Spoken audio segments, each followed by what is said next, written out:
record, in the matter 24 FA 78, in re the marriage of Michelle Phelps and Richard Chanel Jr. Appearances are, we have both parties appearing in person. Ms. Phelps appears with her counsel, Kathleen Dionis. Mr. Chanel appears pro se. We're set today in this matter on the motion hearing, a motion for sanctions. Ms. Dionis, I believe this is your motion. Okay, quick legal pulse check motions for sanctions aren't just a slap on the wrist.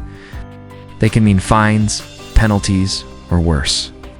If you've ever thought divorce court was dull, you're about to get a front row seat to legal chess and emotional. Ginga, who's bluffing? Who's broke? Let's find out. It is, Your Honor. We were here on May 1st in front of the commissioner, and there is an order on motion to compel and an order on motion for contempt. And on the motion for to compel, the respondent agreed, and it was ordered that he provide answers to our interrogatories and provide documents that we had requested on March 3rd. And that date was set to be May 9th, that he would have that information to us. That did not happen. And that's when we then filed our motion that we are here today on. And then there was also an order, order on the motion for contempt. In November, Mr. Chanel agreed and was ordered to keep the mortgage payments current, his car, and the Royal Credit Union. The last payment was in January. My client had gotten Mortgage delinquency during a divorce. That's not just messy, it's legally explosive. Courts don't like being ignored, especially when foreclosure's knocking. If you're in a split and thinking of skipping payments, think again. a letter from the lender saying if it wasn't brought current by June 6th, they would start a foreclosure. And so the court held open a finding of contempt. And that also, the date was set that he would bring that current by May 9th. And I'll have to add that this was by stipulation in the court with the court commissioner. That payment had not been brought current, and thus we filed the motion that we are here on today, requesting that it be found in contempt and that sanctions be entered. In addition, at the first hearing, we asked for $1,000 in attorney's fees. We agreed to hold that in abeyance as a incentive for Mr. Chanel to comply by bringing the payments current and answering the discovery request, which he did not do. So we would ask that the court would enter that request. And then we also requested $1,000 for today for having to bring this motion because discovery had not been provided. And at the time the motion was filed, the payments had not been brought current. Now, about 2 weeks ago, Mr. Chanel did bring the mortgage current. My understanding, it is current as of June 4th, which is when the payment was due. Nevertheless, we had filed our motion, and we are here. We emailed him the motion, we mailed him the motion, attempted service. He had already left for his job in Montana, but did know about today's hearing, and that's why he is here. Today in the hallway, he did provide me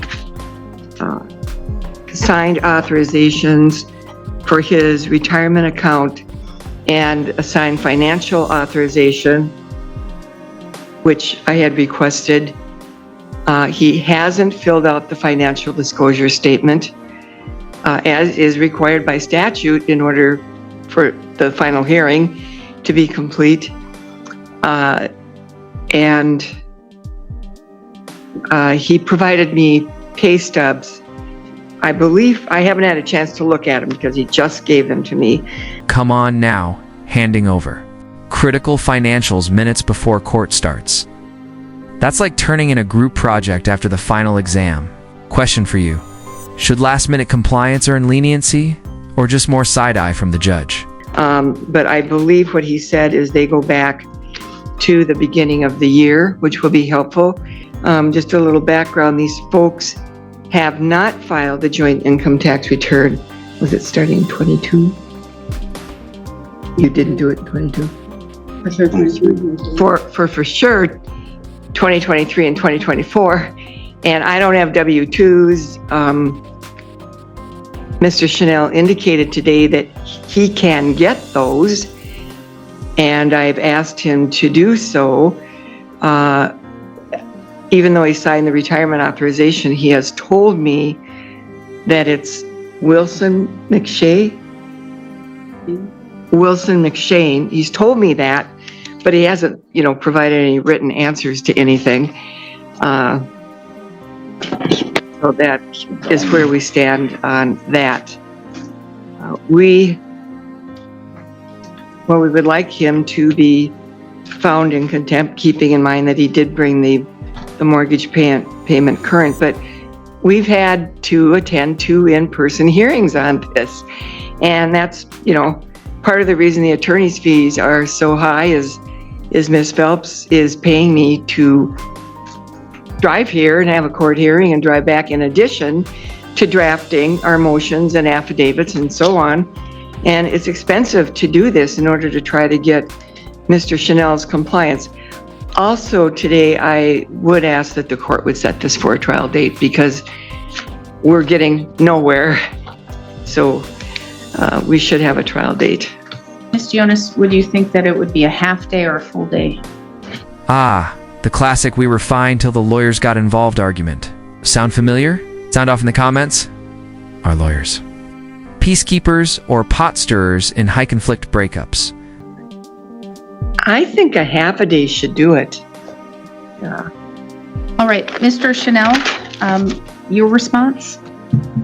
I don't know what to say anymore. Because one minute, me and Michelle agree upon a bunch of other stuff and everything's going good.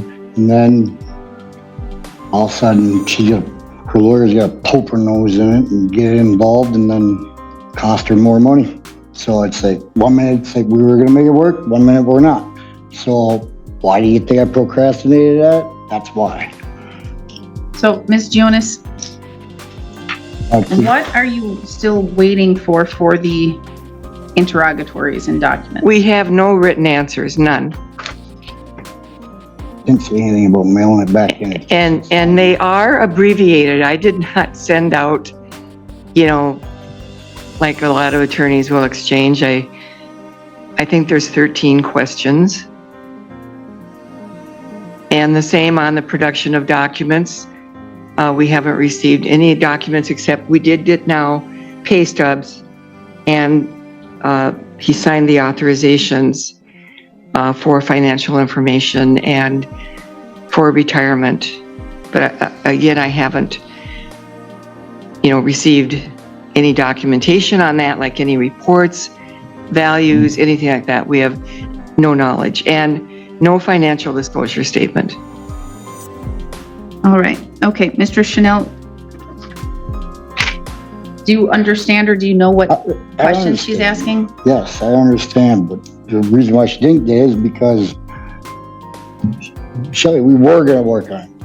It wasn't supposed to come this far. A signed blank financial disclosure?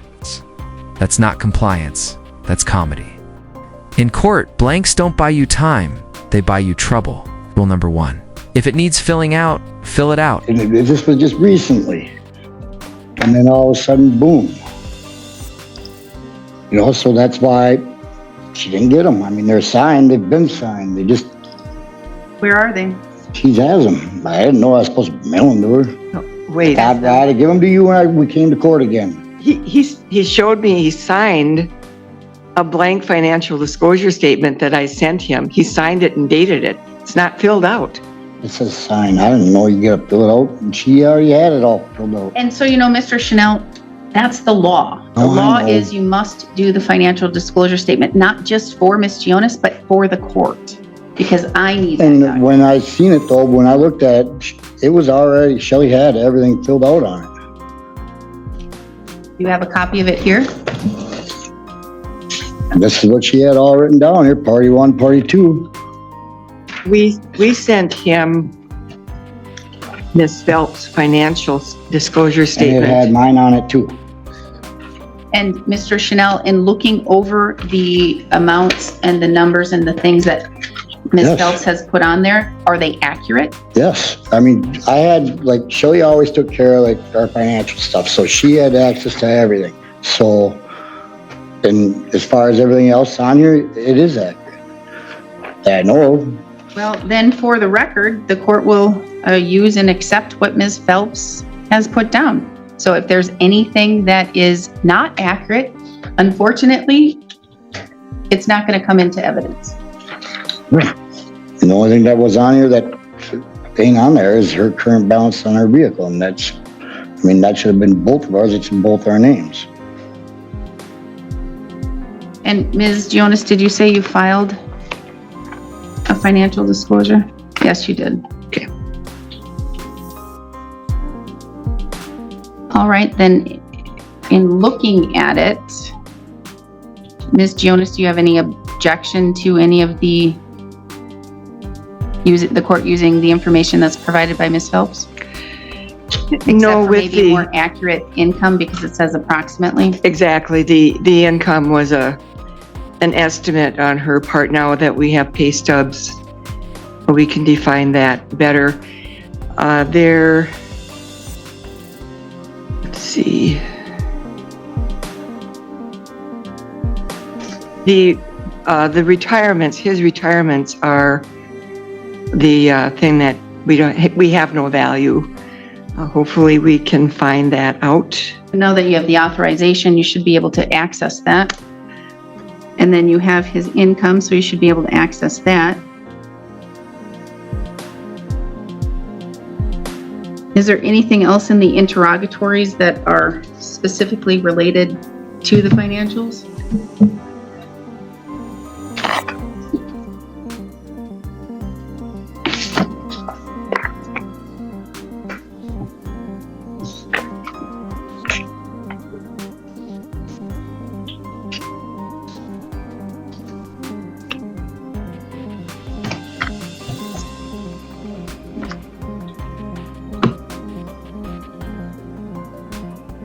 Just let me look here a moment.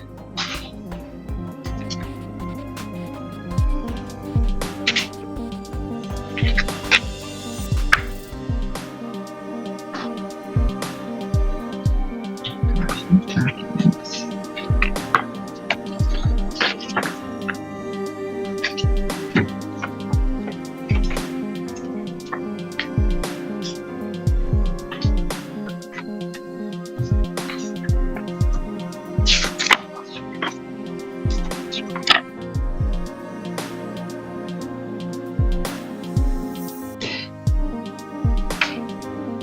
I don't know that I will be able to define the benefits that he receives through his employment. And they could be things that wouldn't show on his paycheck, such as use of a company truck, cell phone, per diem. Do you have an HR representative? Yeah. He could sign an authorization for release. Okay. And is that all the specific information?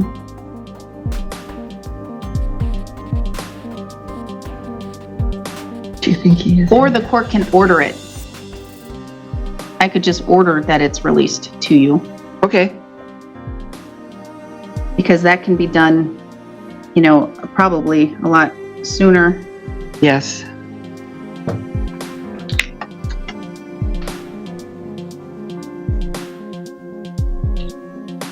Other than that, if he's agreeable to her financial, Now comes the drama. Ms. Phelps wants the girlfriend out of the house. But wait, Chanel throws a curveball. He wants to buy out the house instead. Is this the first spark of a settlement, or just another delay tactic? those are the ones with the question mark on it. And do you have the copy right there, Mr. Chanel, of that financial disclosure? Of hers, yes. Yes. And do you only have that one copy? Yep. So what I'm going to do is I'm going to print out what I have filed, and you're going to look it over again one last time, Mr. Chanel, and you're going to sign it.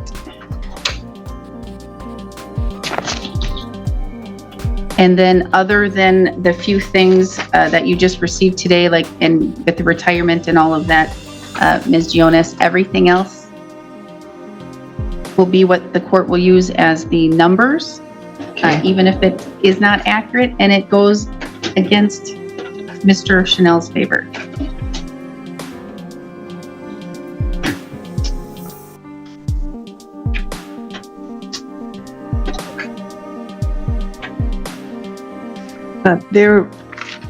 I don't want to jump ahead, but there is another issue about the use and occupancy I was going to say about the house and the girlfriend. and the sale and so on, Okay. that we are requesting. That's, he's not there, the girlfriend is.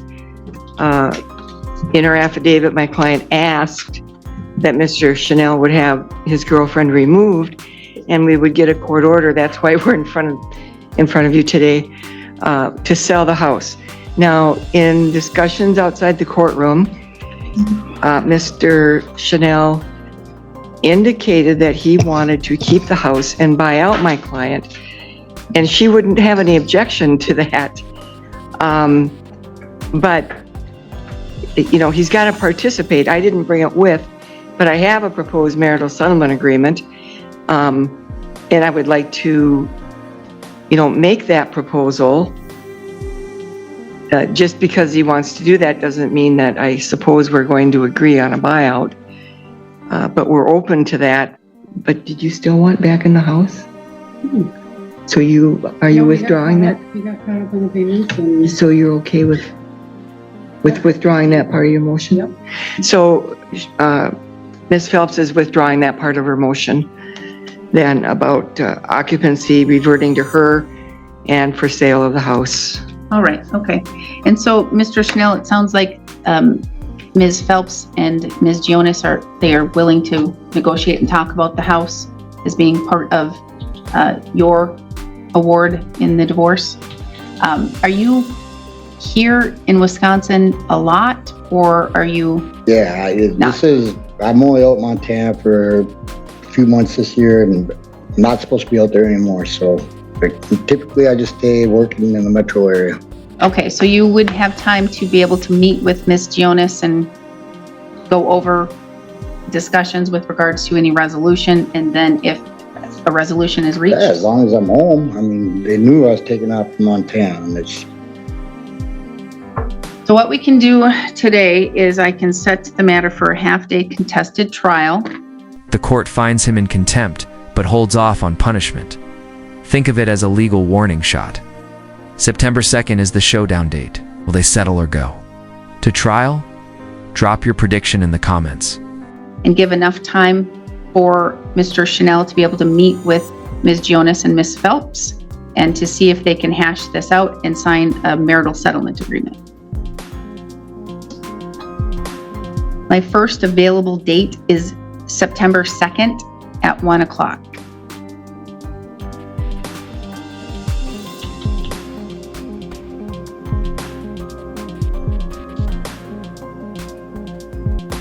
That works on my calendar. All right, we'll schedule it for September 2nd at 1 o'clock. If the matter resolves, Mr. Chanel and Ms. Phelps, and you're able to reach a marital settlement agreement, then you won't need to be here in person. We can handle your divorce and everything by telephone or by video. Okay? And there it is, contempt of court, officially on the record. This isn't just courtroom drama, this is a cautionary tale. When the court sets deadlines, they mean business. Will Chanel clean up his act before trial day? Stay tuned. But that's only if you're able to reach an agreement. Otherwise, we'll have that contested hearing on September 2nd, starting at 1 for the rest of the afternoon.